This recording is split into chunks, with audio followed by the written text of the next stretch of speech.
हाय viewers, हम आदर्शन एक दफ़ा फिर आपकी खिदमत में हाजिर हो। व्यूअर्स, हम स्क्रीन पे राइटिंग की क्लासेस को पढ़ रहे हैं और हम एक इम्पॉर्टेंट जंक्शन पे हैं। हमने इसका जिक्र बार बार किया है और क्यों ये एक इम्पॉर्टेंट जंक्शन है व्यूअर्स कि हम जानते हैं कि जो हमारी क्रिएटिव राइटिंग है व्यूअर्स, उससे बहुत ज़्यादा इम्पॉर्टेंट ये बात होती है कि हम स्टोरी को डेवलप कैसे करते हैं। और मैंने पिछले लेक्चर में भी आपको ये बताया था, हमारे लिए स्टोरी डेवलपमेंट इसलिए इम्पॉर्टेंट है कि ये ज़्यादातर नहीं पढ़ाया जाता कहीं भी, स्कूल्स में भी, और इवन आप यूट्यूब वीडियोज़ पे भी देख लें तो ये एक लेंथी क्लासेस का एक सिलसिला है व्यूअर्स जो कि भी चलेगा। और डेफिनेटली अभी हम इसके जो स्टोरी डेवलपमेंट के, हम किसी स्टोरी आइडिया जब हमारे जहन में आता है तो हमने उसको कैसे डेवलप करना है, ये सबसे इम्पॉर्टेंट बात होती है और यही पढ़ाया नहीं जाता। तो इसको हम लेकर चल रहे हैं और ये बड़ी इम्पॉर्टेंट है कि इन क्लासेस के साथ मैं चाह रहा हूँ व्यूअर्स हमें ज़्यादा सब्सक्राइबर मिले ताकि ये बात ज़्यादा लोगों में फैले, और ज़्यादा लोगों में फैलेगी, कमेंट ज़्यादा आएंगे तो हमें इंटरेक्शन का मौका भी ज़्यादा मिलेगा। व्यूअर्स, एक बात और भी ज़हन में रखिएगा कि स्टोरी डेवलपमेंट का जो ये हमने सिलसिला स्टार्ट किया viewers, definitely this is part 5 और इस पार्ट में व्यूअर्स डेफिनेटली हम ये देख रहे हैं कि ये पार्ट्स जो है माइट भी 7, 8, 9, 10 तक चले जाएं और हमें इसीलिए पेशेंस के साथ स्टोरी डेवलपमेंट की क्लासेस को देखना है और इसमें हमें जल्दबाजी नहीं करनी। हमें ये नहीं करना चाहिए कि हम जंप करें, चूँकि बात वही है कि जब आप एक चीज़ सीख लेंगे एक दफ़ा तो फिर उसके बाद आपने जितना टाइम अपने स्क्रिप्ट पे लेना है वो 3 माह लेने हैं तो शायद वो काम आपका 1.5 माह में हो जाए। तो इसलिए हमें इन क्लासेस को पेशेंस के साथ देखना है। तो लेट्स स्टार्ट टुडेज लेक्चर।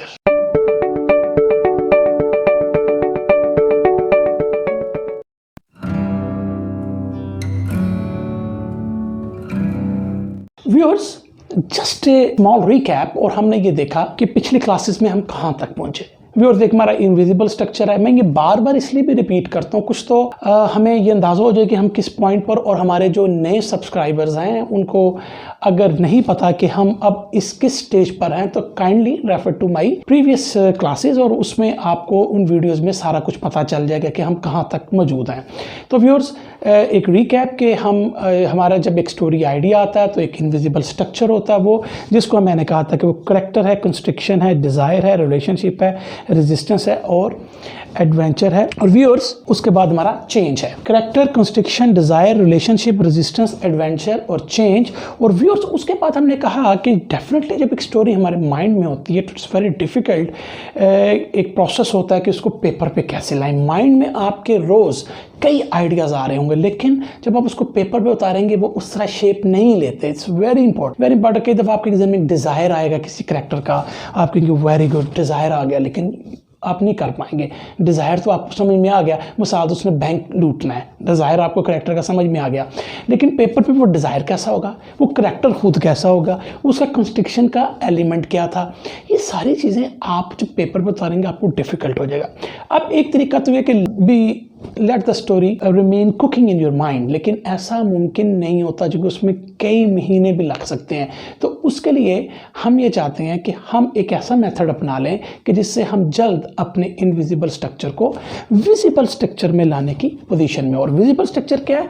वो स्ट्रक्चर जो हमें पेपर पे नज़र आएगा, वो स्ट्रक्चर जिसकी मदद से हम पूरे स्क्रिप्ट को लिख पाएंगे। तो व्यूअर्स, हमने कहा था कि हम 1-to-1 एक रिलेशनशिप बना रहे हैं और इनविजिबल को विजिबल में लाने के लिए करैक्टर मेरा प्रोटैगनिस्ट होगा जो कि एक ह्यूमन होगा, उसका जिक्र हम कर चुके हैं।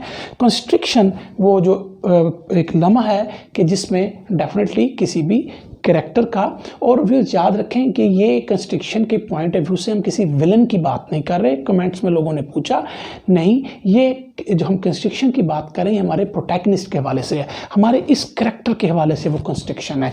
ये जो मैप मैं आपको बना के दे रहा हूँ डेफिनेटली इसमें 90% सिर्फ हमारे मेन करैक्टर की बातें होंगी, स्टोरी उसके साथ खुद ही इवॉल्व होती चली जाएगी। तो कंस्ट्रक्शन वो लम्हा है, वो इंफॉर्मेशन है, वो इवेंट है जिसके बाद करैक्टर का लाइन ऑफ एक्शन बदल जाता है। और उसके लिए वो लाइन ऑफ एक्शन क्यों बदलता है वो हम विजिबल स्ट्रक्चर में हमने उसके लिए बनाया था मॉरल कंपोनेंट। यानी मॉरल कंपोनेंट का जिक्र हमने किया था, उसके हमने पार्ट्स का भी जिक्र किया था, लेकिन हमने कहा था कि हम एक पार्ट को यानी कि मॉरल ब्लाइंड स्पॉट को ही हमने पिछले लेक्चर में कवर किया था। बाद के 2 पॉइंट्स को हम बाद की क्लासेस में पढ़ेंगे। तो मॉरल कंपोनेंट में, हाँ, ये मॉरल कंपोनेंट क्यों हमने कंस्ट्रक्शन के साथ लगाया कि बेसिकली हमने ये देखना है कि उसका स्टेटस को क्या था, और अब उसका वो जो मॉरल ब्लाइंड स्पॉट है, वो लाई है जो कि वो अपने बारे में समझता है, उस लाई ने ही उसको प्रोपेल करना है। यानी गोया कि ये जो एडवेंचर में जाएगा या स्टोरी टाइम में जाएगा, ये जो हमारा कैरेक्टर है बेसिकली, वो बेसिकली उसको कौन फोर्स कर रहा है, उसका वो मॉरल कंपोनेंट फोर्स कर रहा है। वो मॉरल कंपोनेंट की वजह से एडवेंचर ऑफ द स्टोरी में जाएगा या स्टोरी टाइम में जाएगा। ये हमारा construction and it is the most important part of your writing. ये कंस्ट्रक्शन जितनी जल्द आप अपने स्क्रिप्ट में ले आएंगे, स्टोरी उतनी क्लियर होगी ऑडियंस को, और हमें अंदाज़ा होगा कि ये, और दूसरी बात ये व्यूअर्स, अंदाज़ा तो हमें होगा कि स्टोरी किस तरफ जा रही है, लेकिन हमें ये भी पता लगेगा ऑडियंस को कि बेसिकली वो क्या वो मॉरल कंपोनेंट है, वो क्या चीज़ है कि जो उसको कंपेल कर रही है कि वो आगे स्टोरी एडवेंचर में जाए, या वो चीज़ जिसे हम ऑडियंस बैठ के देखना चाह रहे हैं। उसके बाद व्यूअर्स हमारा डिज़ायर था, डेफिनेटली मॉरल कंपोनेंट ने तो उसको प्रोपेल किया कि वो टूवर्ड्स द एडवेंचर जाए, और वो उस कंस्ट्रक्शन, वो इवेंट थी या इन्फॉर्मेशन था, व्हाट्सएवर, वो तो था, लेकिन उसका बेसिकली देखें ना, स्टेटस को तो कोई भी छोड़ना नहीं चाहता, लेकिन वो एक मॉरल जो उसका ब्लाइंड स्पॉट था, उसने उसको कहा कि let's go into the main part, into the main adventure, तो वो उसमें चला गया। लेकिन डेफिनेटली वो जा तो रहा है, लेकिन उसके सामने एक कोई डिज़ायर है, वो डिज़ायर तो है, लेकिन कंपेल उसको मॉरल कंपोनेंट कर। देखें, आपकी ज़िंदगी में कई डिज़ायर्स होंगे, लेकिन आप हर डिज़ायर को हासिल कर भी नहीं सकते, और कुछ को आप करना नहीं चाहते। क्यों नहीं करना चाहते? कि वो आपका जो मॉरल कंपोनेंट है ना, वो उसके साथ या उसके अगेंस्ट नहीं है, इसलिए आप कई डिज़ायर्स को छोड़ देते हैं। तो डेफिनेटली वो जो डिज़ायर है, वो उसका मॉरल कंपोनेंट तो उसको प्रोपेल कर रहा है, लेकिन बिकॉज ऑफ दैट डिज़ायर, वो मॉरल कंपोनेंट आया, डिज़ायर उसके सामने था, मॉरल कंपोनेंट ने उसको प्रोपेल किया, वो टूवर्ड्स द डिज़ायर जाना शुरू किया, and we are into the adventure of the story. और उसके लिए हमने कहा था कि we have chain of desires. अगर मिसाल के तौर पे अहमद ने फिल्म इंडस्ट्री में एक बहुत बड़ा एक्टर बनना है, तो उसको छोटे छोटे डिज़ायर्स पहले हल करते हुए जाना है कि वो एक एक्टर बन सके, तो उसमें हम चेन ऑफ डिज़ायर्स कहेंगे। उसके बाद हमारा था relationship. It is again important, हमने ये बात की थी व्यूअर्स कि कोई भी कैरेक्टर, ख़ासतौर पे हमारा प्रोटैगनिस्ट, अकेला स्टोरी में नहीं हो सकता। अगर वो अकेला होगा तो वो स्टोरी नहीं होगी, because stories are dialogues, they are not monologues. तो हमें एक रिलेशनशिप चाहिए, और वो रिलेशनशिप बहुत सारे लोगों के साथ भी मिलकर हो सकता है, लेकिन मोस्ट ऑफ द केसेस में, 90% ऑफ द केसेस में, we have a focal relationship. यानी कि वो उसका कोई दोस्त हो सकता है व्यूअर्स, वो उसका कोई लवर हो सकता है, वो व्यूअर उसका कोई पेरेंट हो सकता है, कुछ भी जो कि जिसके थ्रू, उस फोकल रिलेशन के थ्रू, मैंने ये पिछले लेक्चर में आपको बताया था कि उस फोकल रिलेशनशिप के थ्रू बेसिकली हम कैरेक्टर के मॉरल जो ब्लाइंड स्पॉट है उसको देख पाएंगे। तो व्यूअर्स जो होगा, या जो ऑडियंस हमारा होगा, वो बेसिकली हमारे उस फोकल कैरेक्टर के रिलेशनशिप वाले कैरेक्टर के थ्रू हमारे प्रोटैगनिस्ट के दिल को देख पाएगा, या उसके मॉरल कंपोनेंट को, कि वो क्यों ये करना चाह रहा है जिसके लिए हम बैठे इसको देख रहे हैं। तो व्यूअर्स ये हमारा फोकल रिलेशनशिप हो गया। उसके बाद व्यूअर्स आगे थी हमारी रेजिस्टेंस हमारे जहन में तो इनविजिबल थी, लेकिन शायद शुरू में हमारे जहन में इतना नहीं था कि रेजिस्टेंस क्या होगी। तो पेपर में हमने कहा था कि वो अपोजिशन होगी, और मोस्ट ऑफ द केसेस में आपको कहा था कोई फिलोसफिकल अपोजिशन हम नहीं रख सकते, हम कोई थीम एक अपोजिशन नहीं रख सकते, हम नेचर को अपोजिशन नहीं रख सकते। वो बहुत शैलो स्क्रिप्ट होगा। हमारे लिए एंटागनिस्ट एक ह्यूमन बीइंग होगा जो कि बेसिकली हमारे कैरेक्टर के गोल को हासिल करने से रोकेगा। और हमने ये भी जिक्र किया था व्यूअर्स कि वो जो अपोजिशन है, वो जो अपोजिशन का कैरेक्टर है, वो भी माइट भी वो गोल हासिल करना चाहता हो, लेकिन उसका वो गोल हासिल करना चाहता है, मगर वो गोल हासिल करने की उसके डायनामिक्स और हैं। तो वो जैसे कि हमने एक लव ट्रायंगल में देखा है या लव स्टोरीज में देखा, तो डेफिनेट अगर दो लवर्स हैं वो एक ही लड़की को पसंद करते हैं, तो क्या होता है व्यूअर्स कि क्या दोनों के गोल तो एक हैं कि उसने उस लड़की को हासिल करना है। उसके बाद व्यूअर्स हम एडवेंचर में आए थे, यानी कि मैंने आपको कहा था कि रेजिस्टेंस, एडवेंचर, रिलेशनशिप और डिज़ायर ये आपकी मिडल ऑफ द स्टोरीज होते हैं। और एडवेंचर में व्यूअर्स हमने देखा कि जब हम इसको पेपर पे लेके आएंगे that is your plot and momentum. तो मोमेंटम कैसे डेवलप होना है और प्लॉट कैसे बनना है उसके बारे में हमने आपको बताया पिछले लेक्चर में। और जब हम इस पॉइंट पे पहुंचे तो हमने ये बात भी की थी कि जो प्लॉट और मोमेंटम है बेसिकली ये क्रिएटिव राइटिंग का इशू है। और इसमें हमने कहा था कि आपका जो भी गुरु या राइटर या किताब आपको पसंद है जिसमें कि स्टोरी स्ट्रक्चर का जिक्र किया जाता है उसको आप यहाँ पर लिख सकते हैं या इसको उधर वहाँ पर इम्प्लांट कर सकते हैं। मेरी क्लासेस में मैं अपने तरीके से भी प्लॉट मोमेंटम को पढ़ाऊंगा। लेकिन व्यूअर्स जो भी केस आप ले लें, जो भी राइटर ले लें, जो भी गुरु ले लें, जो भी बुक ले लें, उनमें 4 पॉइंट्स इंपॉर्टेंट होते हैं जो कि किसी न किसी नाम से या किसी किसी शक्ल से मौजूद होते हैं। और वो है overall mid point stake, second है protagonist mid point stake, dooms moment और फाइनल रेजोल्यूशन। ये वो 4 पॉइंट्स हैं जो किसी न किसी शक्ल में आपके स्टोरी स्ट्रक्चर में मौजूद होंगे। हम इनको बारी बारी देख लेते हैं। Viewers overall mid point stake से मुराद है, मिड पॉइंट से मुराद हो गया almost the middle of the story. Okay, ये तो बात होगी हमारी मिड पॉइंट की। ओवरऑल यानी कि स्टोरी के टोटल गोल की बात हो रही है, ओवरऑल मिड पॉइंट स्टेक। तो स्टेक से मुराद होता है कि वहां पर आपका स्टेक कितना बढ़ रहा है। यानी मिसाल के तौर पे अगर अहमद ट्रेन पे बैठा है और अहमद ने बॉम्बे जाना है फिल्म के लिए और उसको पता लगता है कि बैठने से पहले उसको ये पता लगता है कि ये जो ट्रेन है बेसिकली आज ट्रेन्स जो हैं वो आपको डायरेक्ट नहीं मिल रही बॉम्बे की, बल्कि आपको रुक के जाना पड़ेगा, एक स्टेशन पे रुकना पड़ेगा, दूसरी ट्रेन लेनी पड़ेगी। ओके, तो ये एक उसका स्टेक है। लेकिन क्या होगा बेसिकली कि जब वो उस स्टेशन पे पहुंचेगा तो उसको पता चलेगा कि आज आगे ट्रेन्स नहीं जा रही क्योंकि आगे 2 ट्रेन्स आपस में एक्सीडेंटेड हैं, लिहाजा हम ट्रेन पे आगे आज ट्रेवल नहीं कर पाएंगे। तो ये समझ लें कि एक उसका स्टेक जो है बढ़ गया है, उसका एक स्टेक बढ़ गया है। Okay fine. तो ये इस तरह मिसाल के तौर पे कि 2 कैरेक्टर्स हैं और वो एक समझते हैं कि सिटी में बॉम्ब जो है वो एक्सप्लोड होना है। तो वो ये कहते हैं कि उनको पहले जो इन्फॉर्मेशन होती है कि जो प्लाजा जिसको इन्होंने ब्लास्ट करना है उस प्लाजे को वो खाली करा लें, जो कि उस प्लाजे में 500-600 बंदा है तो वो सारा मर जाएगा। लेकिन वो जब उस प्लाजे में पहुंचते हैं और उन्हें थोड़ा सा यहाँ अब आके ज़्यादा इन्फॉर्मेशन ये मिलती है या वो डिस्कवर करते हैं कि ये जो बॉम्ब है बेसिकली ये सिर्फ एक प्लाजे को नहीं उड़ाएगा, ये पूरे सिटी को तबाह कर देगा। तो अब क्या है कि स्टोरी का स्टेक बढ़ गया है, उसका मिड पॉइंट स्टेक। अब the audience will be more involve. ओ ना 1, 2, 4, 5 लाख बंदा मर जाएगा, तो ये एक स्टेक बढ़ गया। तो व्यूअर्स ये होता है हमारा ओवरऑल मिड पॉइंट स्टेक। उसके बाद आता है प्रोटैगनिस्ट मिड पॉइंट स्टेक। ये क्या चीज़ है? ये चीज़ है कि इसी में ले लेंगे मिसाल के तौर पे ये जो 2 कैरेक्टर्स हैं, एक लड़का है हो सकता है, एक लड़की हो सकते हैं, ये इनको पता चला है कि बम जो है बेसिकली वो पूरे सिटी को एनगल्फ कर लेगा, उड़ा देगा। तो स्टेक तो ओवरऑल स्टेक बढ़ गया। लेकिन at the same point, mid point की बात, एट द सेम पॉइंट, ये बहुत इंपॉर्टेंट है। देखें, जब आप अपने स्टेक्स को बढ़ा रहे होते हैं तो आप अपने कैरेक्टर के स्टेक को भी बढ़ाएं और आप अपनी स्टोरी के स्टेक को भी बढ़ाएं। स्टोरी का स्टेक तो हमने देख लिया बढ़ गया।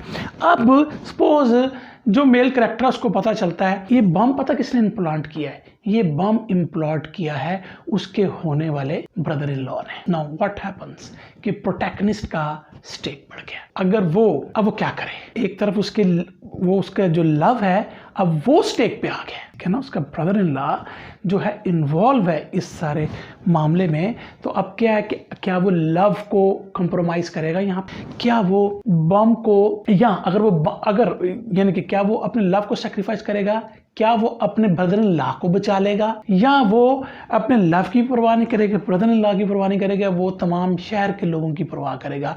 अब ये प्रोटैगनिस्ट का ओवरऑल जो मिड पॉइंट स्टेक है वो बढ़ गया। लेकिन मैंने आपको फिर कहा है कि आपने इन दोनों स्टेक्स को almost mid of the story में लेकर आना है। और गोया ये जो दोनों स्टेक्स हैं ये साइमल्टेनियसली आप दिखाएं, 1-2 सीन के वक्फे के साथ ये चीज़ें डिस्कवर हो।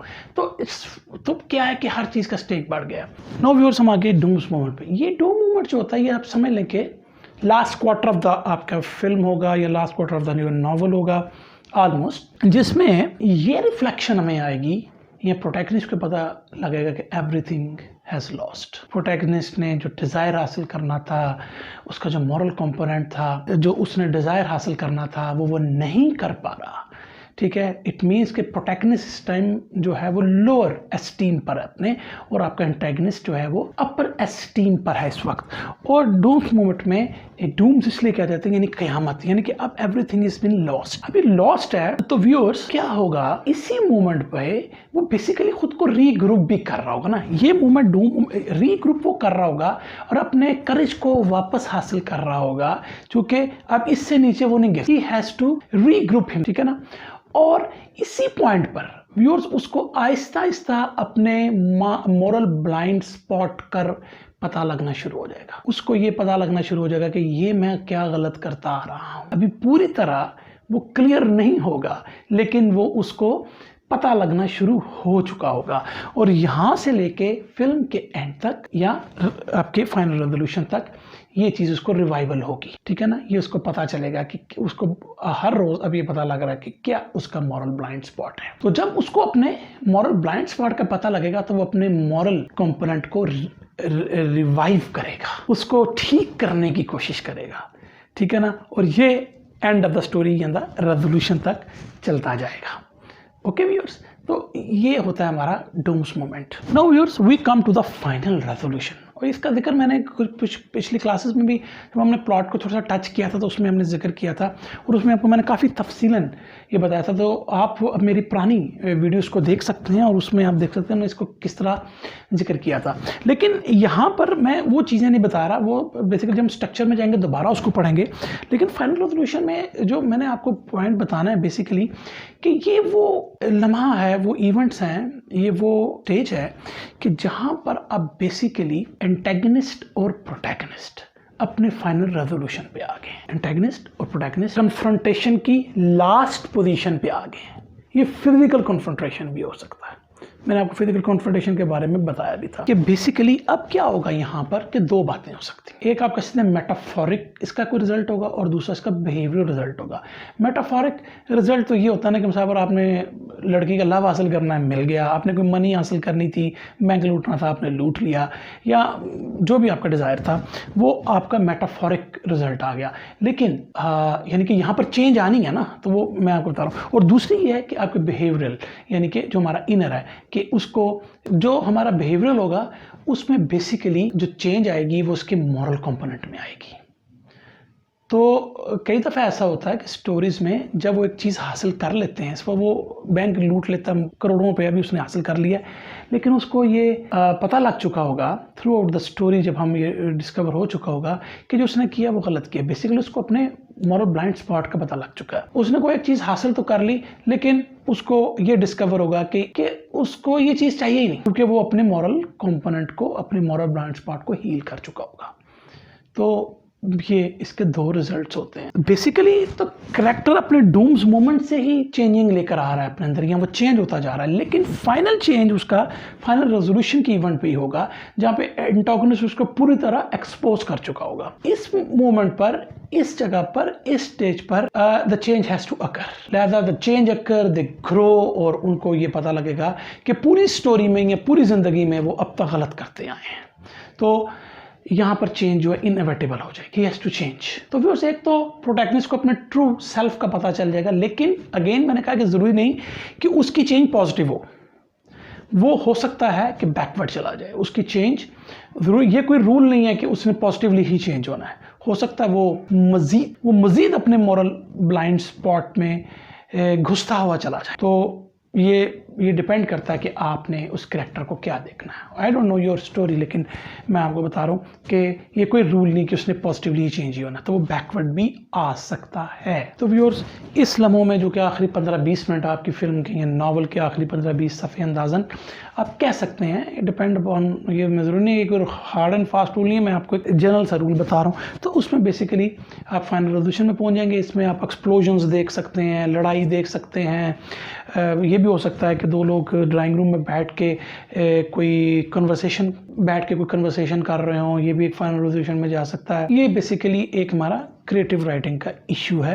It is not more a story development issue, लेकिन ऑल द टाइम हमें ये लगता है कि हमें ये स्टोरी डेवलपमेंट में ये चीज़ चाहिए, तो ये आप अपने तौर पे इसको देख सकते हैं, लेकिन मैं इसको ज़्यादा क्रिएटिव राइटिंग का ही इशू समझता हूँ। तो viewers, now we come to the last change, evolution devolution. Basically plot momentum में भी इसका हमने थोड़ा सा जिक्र कर दिया, या फाइनल रेजोल्यूशन में भी हमने जिक्र कर दिया। तो बेसिकली जो आपकी इनविजिबल स्ट्रक्चर में जो आप एक चेंज को सेंस कर रहे थे, शुरू में आप एक सेंस कर रहे थे अपने स्ट्रक्चर को कि कोई चेंज आएगी, वो बेसिकली पेपर में एवोल्यूशन या डी एवोल्यूशन के पॉइंट ऑफ व्यू से पेपर पे आपको नज़र आएगी कि क्या कोई करैक्टर ग्रो कर रहा है, यानी कि वो शुरू से जिस पोजीशन में अपने मॉरल ब्लाइंड स्पॉट में थे वहाँ से उसकी चेंज क्या हुई, वो एवोल्यूशन हुई या उसकी डी एवोल्यूशन हुई। मिसाल के तौर पर कोई करैक्टर चेंज नहीं होता थ्रू द स्टोरी, तो वो बेसिकली नो चेंज है, ठीक है ना, या वो बैकवर्ड उसकी पोजीशन है। और अगर वो चेंज हो जाता है तो वो एवोल्यूशन के पॉइंट ऑफ व्यू पे चला जाएगा। तो ये हो गया एवोल्यूशन,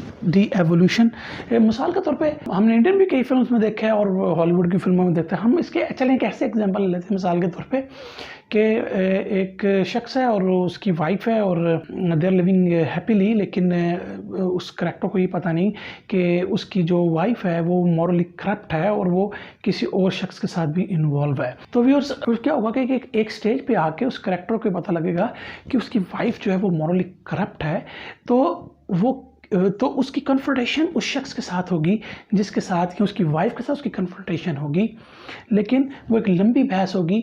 एक लंबी बहस होने के बाद सपोज उनकी कन्वर्सेशन में हार्श है, वो हुई, सारा कुछ हुआ, लेकिन वो जो करैक्टर है वो कुछ नहीं करता, वो उस शख्स से बदल लेता, वो अपनी वाइफ से बदल लेता for some reason, for certain reason. हो सकता है उसके बच्चे हों, वो ये चाह रहा होगा अगर इस बीवी को मैं डाइवोर्स कर देता हूँ तो इसके बच्चों का क्या बनेगा, ठीक है ना। तो ये अब उस करैक्टर की अपनी डायनेमिक्स है, ये आपने थ्रू आउट द स्टोरी उसको हमने इस तरह रिफ्लेक्ट करना है।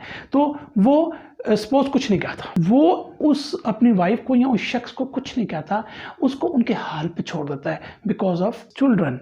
तो इसको हम कहेंगे कि ये डी एवोल्यूशन का प्रोसेस है कि वो करैक्टर चेंज नहीं हुआ। और अगर सपोज इस केस में वो इस तरह चेंज होता है कि वो उसको कत्ल कर देता है, उसके वाइफ फ्रेंड को और अपनी वाइफ को भी और बच्चों को लेकर उस शहर से दूर चला जाता है, तो हम कहेंगे ही हैज़ चेंज।